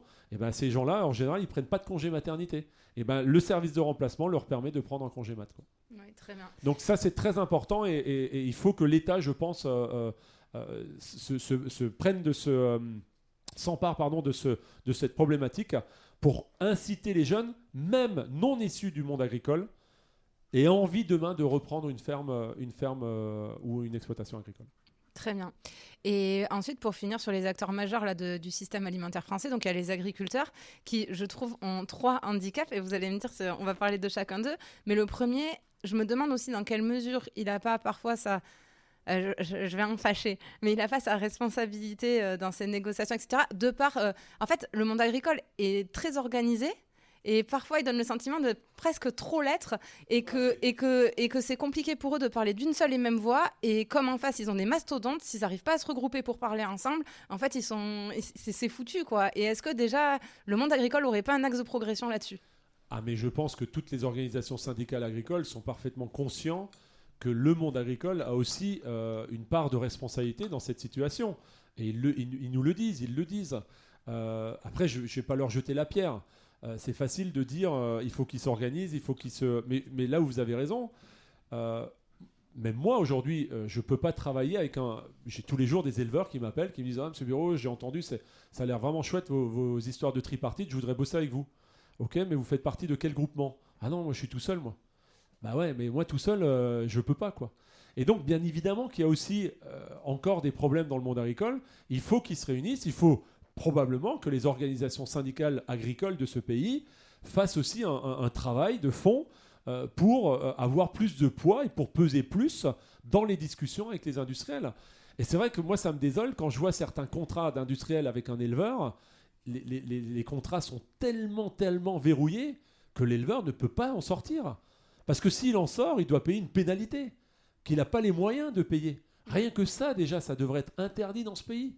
On fait des lois pour tout et n'importe quoi, mais on ne protège pas à travers une loi juste le contrat entre un éleveur qui est tout petit, c'est pas péjoratif, par rapport à un mastodonte de multinationales qui lui achète sa matière première. Donc déjà rien que là, il faudrait travailler sur le sujet. Remettre en place des choses où l'éleveur peut, s'il le souhaite, demain, changer de crèmerie, tout simplement. Partons de là, quoi. Ouais. Mais oui, il y a aussi du travail au niveau du monde agricole. Encore plus quand... et c'est le deuxième handicap que je leur trouve, c'est qu'ils ont des matières premières périssables qui sont complètement externes à eux, mais du coup, des fois, ça doit ça les coince, parce que quand ils ramassent les fraises, ils ont 3 jours pour les vendre. Donc, à la fin, ça aussi, ça les dessert dans le rapport de force, parce que de toute façon, soit ils les vendent au prix qui est demandé, soit ils les jettent. Donc, cette temporalité de la périssabilité des produits aussi ne va pas dans leur sens. Oui, on est d'accord. C'est un poids pour eux, mais en même temps, nous, les fraises, on en a besoin. Donc quand moi, j'ai un agriculteur, un producteur de fraises qui m'appelle, qui me dit « Michel, j'ai 50 camions de fraises qui vont partir à la confiture. Aidez-moi à les liquider. » Mais moi, je lui dis bingo tout de suite. Il m'appelle le mercredi, vendredi, samedi, dimanche, j'ai vendu les fraises, les 50 camions, facile. Alors oui, il faut définir le prix. On m'a taxé il y a 3 ans de casser le prix de la fraise, pour reprendre juste cet exemple parce que je l'ai en tête. Je l'avais pris par hasard. Hein. Mais c'est un exemple concret. On m'avait taxé, l'AOP fraise m'avait dit Lidl casse la fraise, sans même m'appeler. Je n'ai pas cassé la fraise.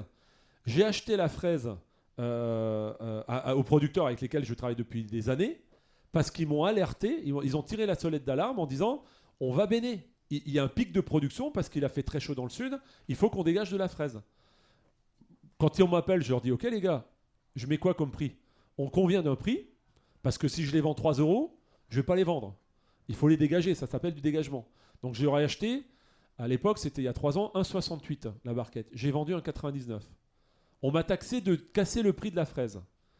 Donc la personne qui m'a taxé de ça, je l'ai mis autour de la table et j'ai invité les producteurs de fraises qui travaillent avec nous. Et j'ai même pas ouvert la bouche, j'ai pas parlé.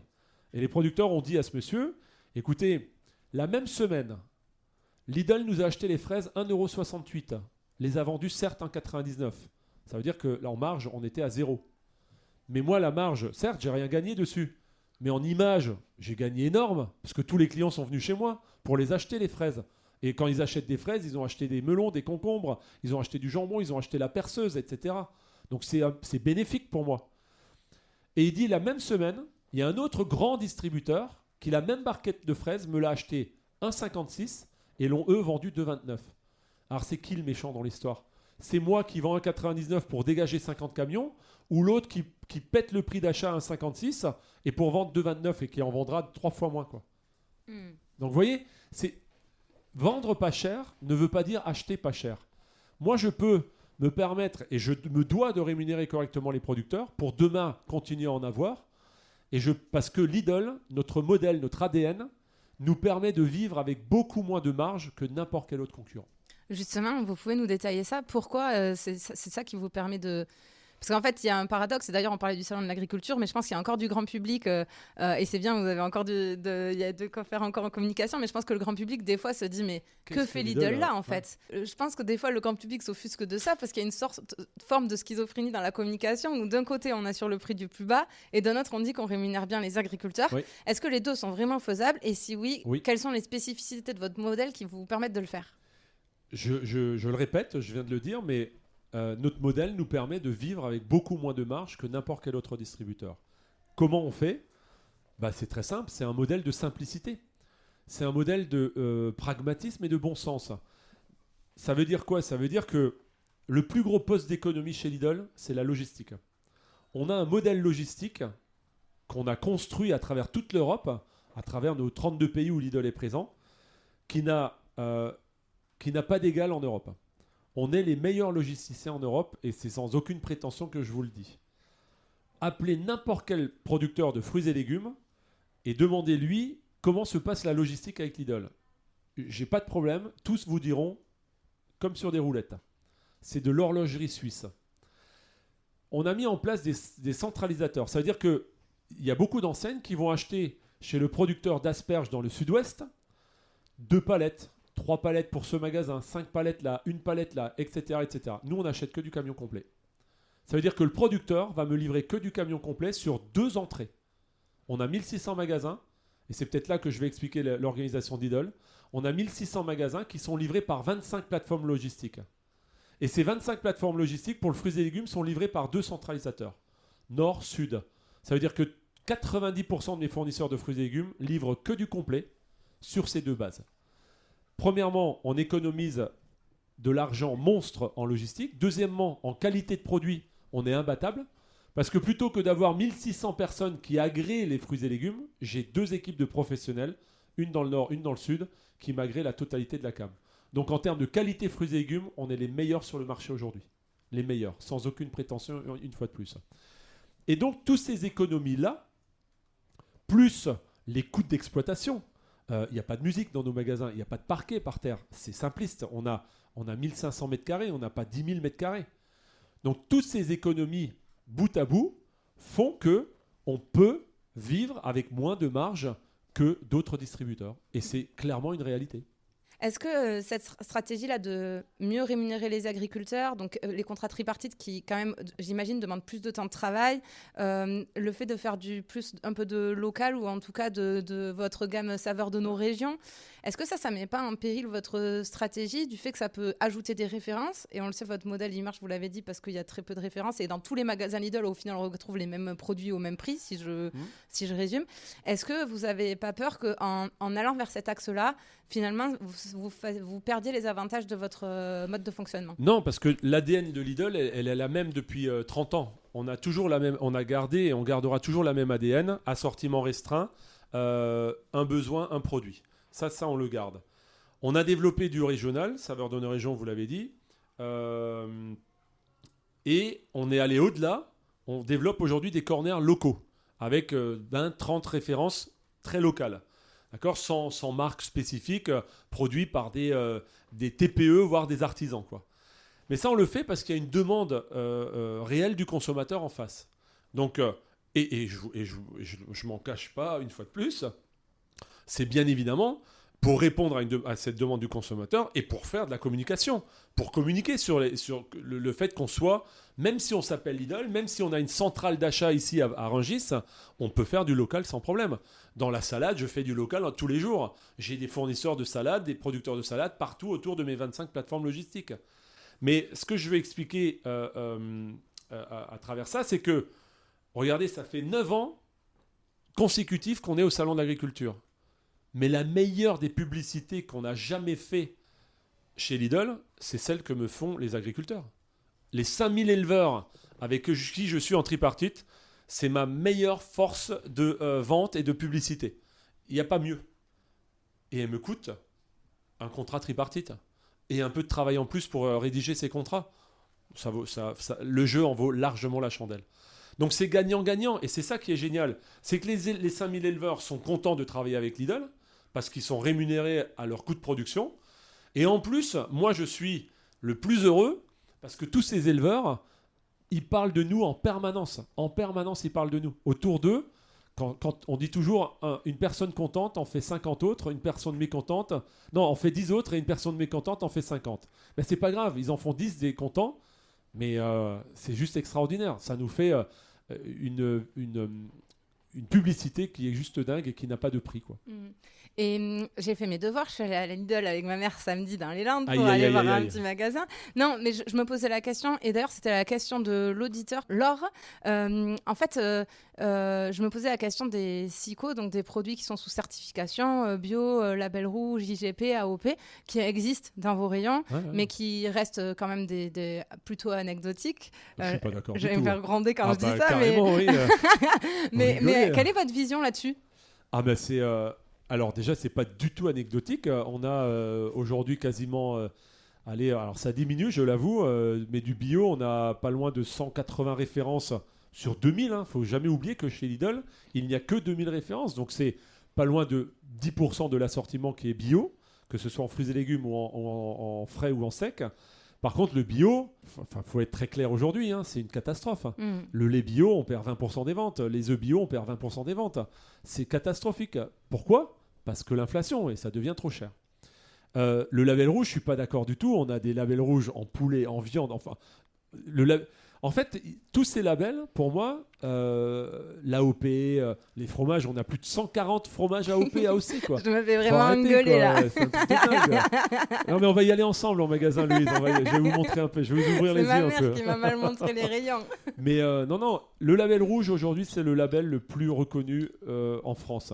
Et donc, c'est celui qui se vend le mieux. Donc, bien sûr qu'on a du label rouge et qu'aujourd'hui, les Français le plébiscutent. Alors, oui, le label rouge est plus cher. Donc, il y a des transferts qui se font actuellement. Mais ça, c'est du fait de l'inflation. Et ça va revenir à la normalité, j'espère, dans quelques mois.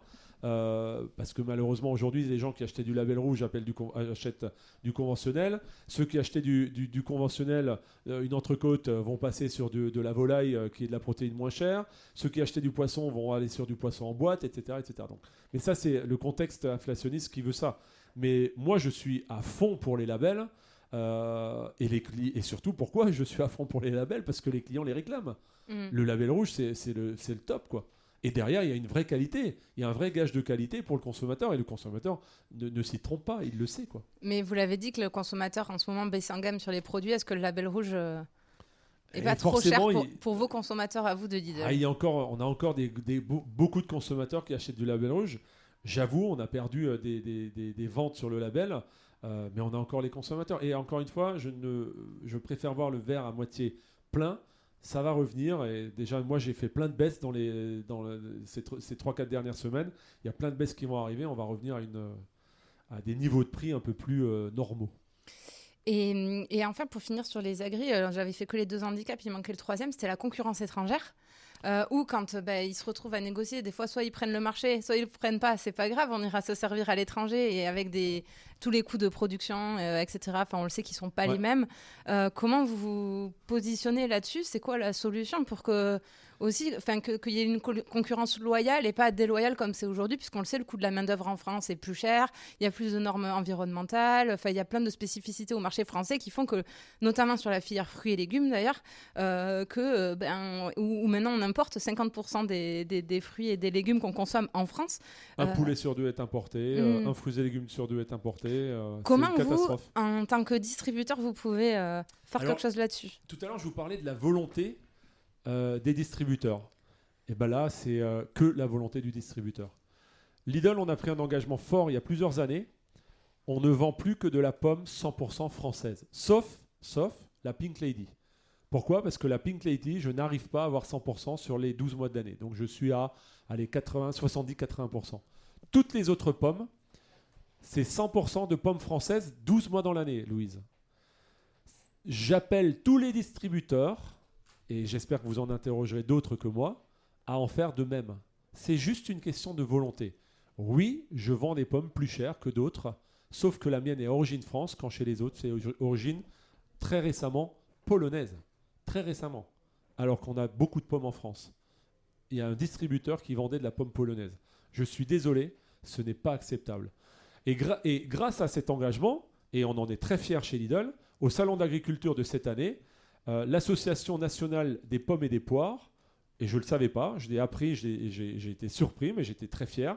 Au Salon d'agriculture, on m'a appelé pour venir sur un stand justement de verger éco-responsable. On nous a remis à Lidl un trophée de l'enseigne la plus engagée sur les pommes et les poires françaises. Plusieurs critères, donc ils ont mis en place un jury de 20 ou 30 personnes qui ont jugé chaque distributeur sur la qualité des produits, l'origine des produits, les négociations avec les producteurs, d'accord ? Est-ce que c'est des négociations faires ou pas trop faires, etc. Il y avait, je ne sais pas, 10, 15 critères. Lidl a obtenu la note de 9,6 sur 10. C'est pour ça qu'on était premier et qu'on a obtenu le trophée. Quand d'autres distributeurs, et je ne les citerai pas, qui vendaient de la pomme polonaise, ont eu un 2,4 sur 10. Donc, je le répète, c'est juste une question de volonté. Mais vous avez parfaitement raison. La concurrence déloyale avec l'Europe, et notamment l'Espagne sur les fruits et légumes, je la trouve terrible. Parce que les produits que les Français ont le droit d'utiliser, ou que les Espagnols utilisent, sont interdits en France. Enfin, des aberrations et des inégalités, il y en a tellement que ça devrait presque être interdit de laisser importer des produits qui n'ont pas les mêmes règles sanitaires que les produits qui sont produits en France par nos agriculteurs. Donc je suis parfaitement en phase. Donc Lidl sur la viande volaille, on est 100% de viande bovine porcine française, 100% de lait français chez Lidl, 80% de volaille française, parce que pour l'instant je n'arrive pas à avoir les volumes suffisants pour être à 100%. Et sur le fruits et légumes, l'objectif est très simple. L'équipe de Vincent le sait très bien, je suis intransigeant là-dessus. Chaque fois que c'est possible en fruits et légumes, j'ai du français dans les rayons. Ça veut dire quoi ? Ça veut dire que bien évidemment, Louise, au mois de janvier, oui, j'ai des tomates marocaines. Bien sûr que je peux, si j'applique la volonté dont je parlais tout à l'heure, je pourrais dire, et je ne vends plus de tomates marocaines en janvier. Ouais, mais vous, Louise, vous serez la première à aller voir mon concurrent pour en acheter. Donc je dois, à un moment donné, par contre, si au mois de mars, ou au mois de février, j'ai déjà les premières tomates françaises, je m'engage à les mettre en rayon. Et quand je dis chaque fois que c'est possible, ça veut dire que, prenons l'exemple de la cerise. Il y a 2 ans, on avait un gros problème sur la cerise à cause des gels. Je n'avais pas de cerise française suffisamment de volume de cerise française pour arroser les 1600 magasins. Donc, je privilégie toujours le bassin de production. D'accord ? Donc, il y avait de la cerise française dans tout le bassin de production, qui est Rhône-Alpes. Et oui, en Bretagne, il n'y avait pas de cerise française. Mais j'ai encore une fois le choix de ne pas en mettre ou de proposer de la cerise étrangère que tout le monde propose. Chaque fois que c'est possible. Et si un jour, Louise, je vous mets au défi, la prochaine fois, j'espère que vous irez un peu plus souvent chez Lidl. La prochaine fois, vous y allez Si vous voyez un fruit ou un légume qui n'est pas français et que vous vous posez la question, mais Biro, Michel, il m'a raconté les cracks sur notre podcast, vous m'appelez personnellement et je vous dirai pourquoi elle est à cet instant-là pas française. Et ça tant mieux parce que j'ai un exemple déjà, puisque je Génial. l'ai fait mon travail. Mais donc dans le Lidl où je suis allée, j'ai compté à la volée, donc peut-être qu'il y a eu un petit loupé, mais j'ai compté 81 variétés de fruits et légumes sur l'ensemble de l'étalage. En tout cas, panneau avec des prix. D'accord, il y en a 140. Bon, déjà ça part mal. Vous avez fait qu'un côté en fait. Non, j'ai fait les deux côtés et des deux étals. Hein. Bon, je vous donne les chiffres que j'ai eu. 81, 43 origines françaises. Donc ça faisait à peu près 53% de fruits et légumes d'origine française. Et mais j'ai l'exemple de la tomate cerise, où en fait vous aviez 4 variétés de tomates cerises françaises à tous les prix, de 2 à 6 euros avec des montées en gamme. Et une marocaine à 99 centimes. Ouais. Et je me suis dit... En fait, tout le travail il est fait sur la française. Il y a une gamme de prix. Et pourquoi mettre la marocaine à côté ? Et vous achetez quoi alors ? Moi, maintenant que j'ai le podcast, je suis obligée d'aligner mes actes et mes paroles. Donc, évidemment que j'achète la française. Ouais. Mais je vous rejoins. Et ça m'amène au point suivant, qui est l'acteur, le dernier dont on n'a pas parlé, c'est le consommateur. Ouais. On a cru au mythe du consomme-acteur. Et on voit, parce que vous allez me dire que vous mettez la tomate cerise marocaine pour répondre à la demande du consommateur qui veut du prix. J'imagine que c'est votre réponse. Mais... Alors oui. Alors on a fait des tests parce qu'on a discuté avec l'AOP Tomate qu'on connaît bien et notamment Rougeline. On a dit allez on fait un test et on enlève la tomate marocaine à 99 centimes. Ouais. Et je suis allé visiter juste pour votre information, je suis allé visiter les serres marocaines qui par ailleurs sont exceptionnelles. Hein. Ça vaut le coup d'être visité. Azura pour ne pas les citer, c'est très impressionnant. Qui arrive effectivement à sortir de la tomate cerise. En 200 grammes à 99 centimes. On les a enlevés sur beaucoup de plateformes en été. Ça a été une catastrophe. On a perdu des centaines de milliers d'euros de chiffre d'affaires. Pourquoi ? Parce que tous mes copains mettent de la cerise marocaine toute l'année en rayon à 99 centimes. Et donc on a dit, on n'a pas le choix et on s'est mis d'accord avec l'AOP Tomate. C'est toujours en discussion. Hein. Je ne fais jamais rien contre un groupement de producteurs ou contre une AOP. Et on a décidé de la remettre. Mais, et vous l'avez cité, on a 3 références de tomates cerises françaises à des prix différents. Et après, à un moment donné, le consommateur, il faut qu'il fasse son choix. Quoi. Mmh. Donc vous avez raison, le consomme-acteur, c'est facile de le dire, mais dans les actes, c'est un peu plus compliqué. Oui, donc parce que là, en fait, il n'y a pas eu de transfert entre la tomate marocaine et le premier prix de tomate française. Non, zéro transfert. Zéro transfert. Donc nous, distributeurs, de pousser un maximum la tomate cerise française pour que les clients l'achètent et se détachent de la tomate marocaine. 100% d'accord. Mais je ne peux pas. C'est comme la fraise. On a aujourd'hui encore un plateau de fraises espagnol. Mais j'ai de la gariguette, j'ai de la cléry et je fais les dégagements avec tous les fournisseurs chaque fois qu'on me le demande et chaque fois qu'il faut le faire. Mais oui, j'ai encore un plateau d'1 kilo d'espagnol.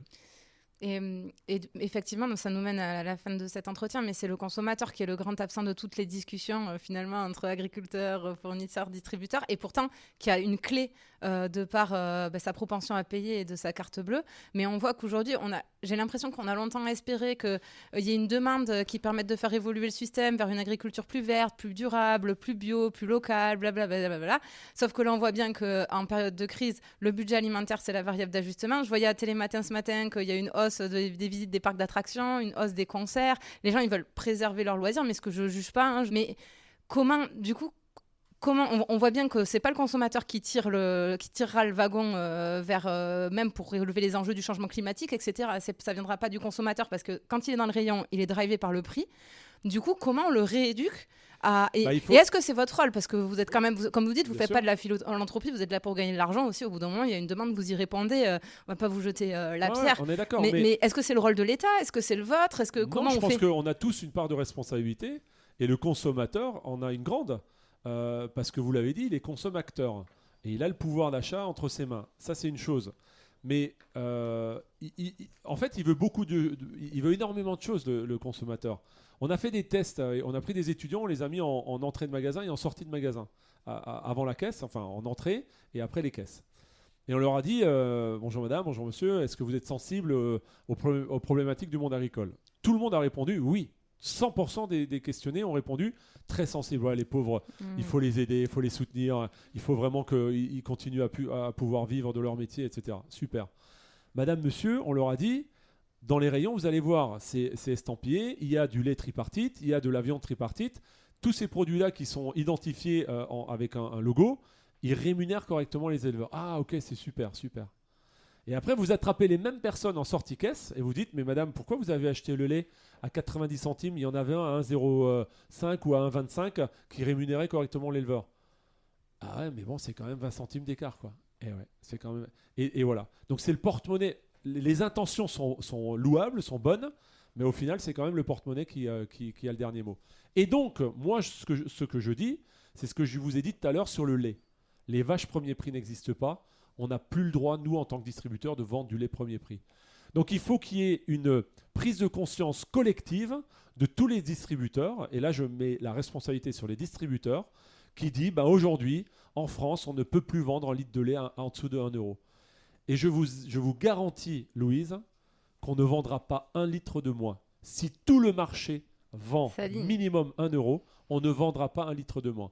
Bien évidemment, vu que les Français, les consommateurs dont vous parlez, ils papillonnent énormément. Il n'est pas fidèle en consommateur français. Il est chez moi, il est chez Pierre, chez Paul et chez Jacques. Il n'arrête pas de papillonner. Donc si moi je vends du lait 1 euro, mais que tous mes petits copains vendent du lait 80 centimes, eh ben, j'en vendrai plus du lait à 1 euro. Ouais, presque il suffit d'un qui ne joue pas le jeu pour que ça ne fonctionne pas. Exactement. Donc là, sachant que vous n'avez pas le droit de vous entendre sur des prix. Exactement. Donc soit il n'y a pas de prise de conscience collective, et auquel cas, il faut peut-être que l'État intervienne. Mais l'État va vous dire, on n'est pas dans une économie administrée, on ne peut pas intervenir. Ok, alors il faut peut-être intervenir à la base pour défendre et mettre en place un prix minimum garanti à l'éleveur, pour dire en dessous de 50 centimes, on ne peut plus payer un éleveur 1 litre de lait. Point. Et on a réglé le problème. Ou alors, j'ai une solution, mettre dans une loi, dans un texte de loi, d'imposer aux distributeurs, aux industriels et aux éleveurs, sur tous les produits agricoles, de signer des contrats tripartites. Très bien. Et ben, ça sera le mot de la fin. Je vais passer à mes questions de fin.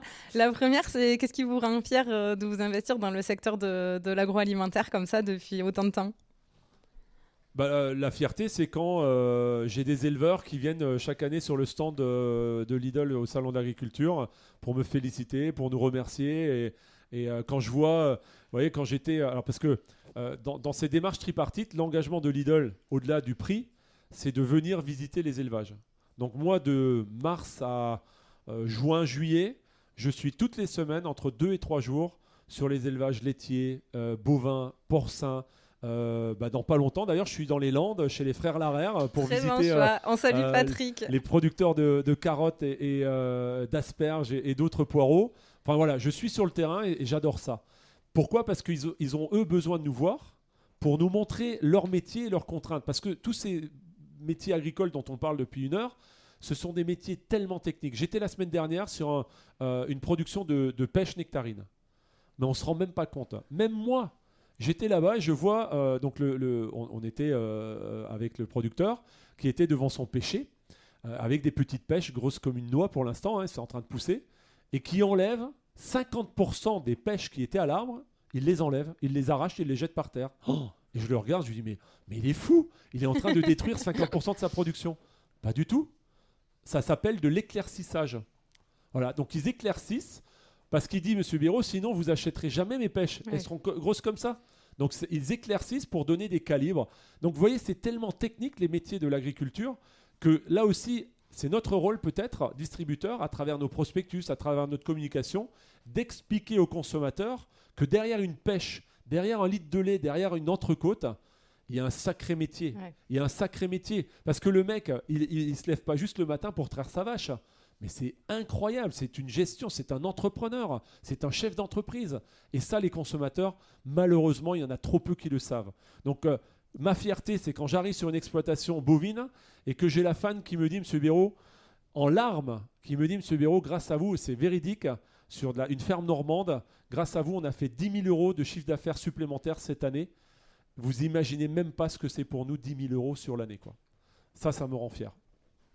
Très bien. Ma deuxième question, c'est est-ce que vous auriez un truc pour nous pour étaler notre science au prochain apéro ou repas entre amis ? En fait, chaque année, les produits non alimentaires, je les commande avec toute l'Europe. Les 33 pays commandent dans un grand showroom les produits qu'on veut vendre pour l'année prochaine. Donc, entre le moment où je les commande et le moment où je les vends, il se passe entre 9 mois et 1 an. Et donc, on est dans un showroom où on nous présente du jardinage, la tondeuse, le taille-haie, etc. On nous présente l'outillage, la perceuse, la visseuse, le tournevis, etc. Le textile, la cuisine, le monsieur cuisine, etc. Bref.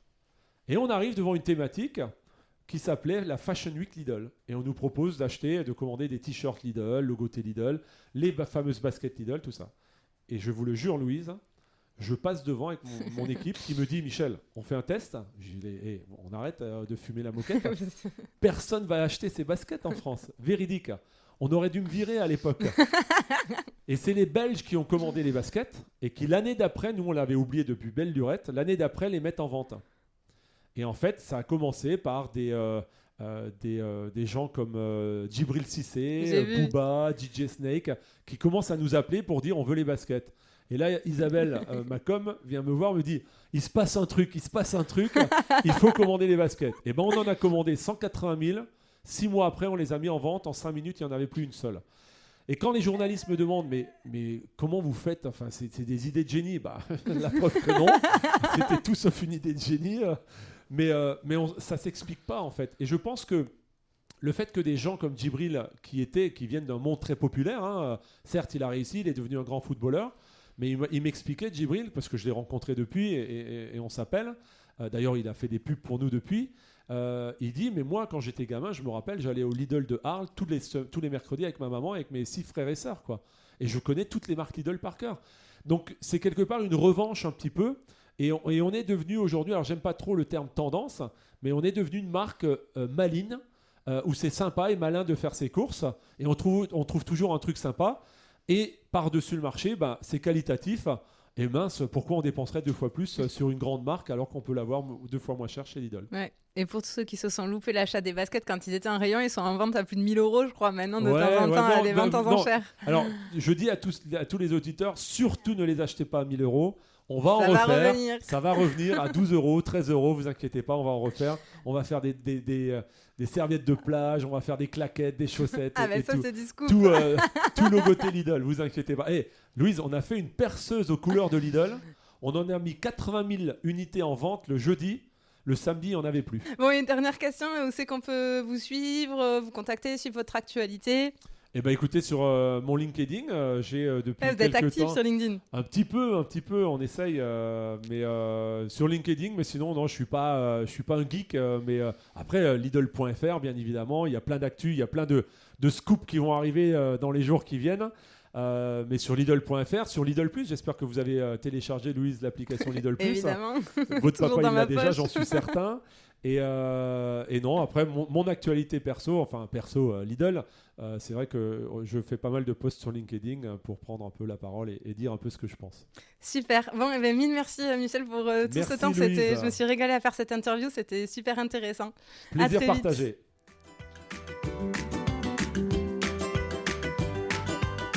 J'espère que cet épisode vous aura plu. Si c'est le cas, n'hésitez pas à laisser une note 5 étoiles ou à en parler autour de vous. Ça m'aiderait énormément pour faire connaître le podcast. Merci beaucoup et à bientôt pour prendre ensemble la clé des champs.